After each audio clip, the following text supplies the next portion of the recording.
process of a caterpillar is, once it's born, it's on a trajectory of consuming as much food as it can in a very short period of time so that it can fatten up. And all it does is consume up to 10 times its own weight. So a tiny little caterpillar, after a period of a couple of hours, maybe a day or two, it consumes so much food that it grows to 10 times its size. It engorges itself on as much vegetation around it as it can before it gets to its perfect size. Think about maybe if you're doing that at the moment while you're in your metamorphism, happening at the moment while you're inside, locked in your own home and locked in your own mind and not able to go out and do the certain things that you're doing. Are you consuming 10 times your body weight? I know a lot of people do, and so we do this naturally, all organisms on Earth, but it's most symbolically represented with the caterpillar transforming into the butterfly.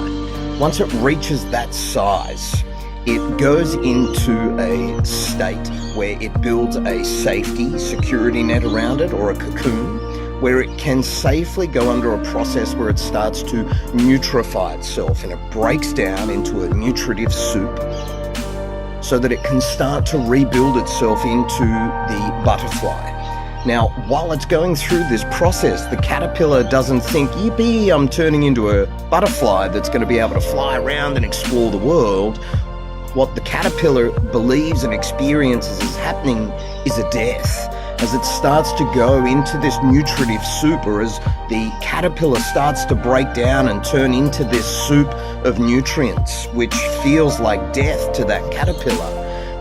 there are cells inside of there that have been dormant inside of that caterpillar. It was born with imaginal cells, and those imaginal cells are there laying dormant, waiting for its time to start to release its imagination of the butterfly and recreate itself into this new organism or this new entity.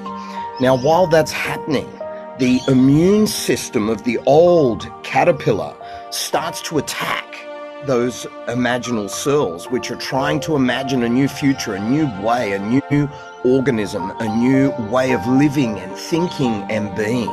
And as those imaginal cells are attacked by the immune system, they get stronger and stronger, and soon they start to be the dominant force over those nutrients or that nutritive soup inside of the cocoon, and they start to build that butterfly inside of the cocoon. And this rebirth starts to happen, which is what's called a metamorphism or a metamorphosis. And so as that caterpillar transforms into this butterfly, we know that if that butterfly is fully formed inside of its protective cocoon, inside of its safety net, inside of its cave, inside of its comfort zone, as it's existing inside of its comfort zone of the cocoon, it feels like it wants to break free from this. It doesn't want to be cocooned inside anymore.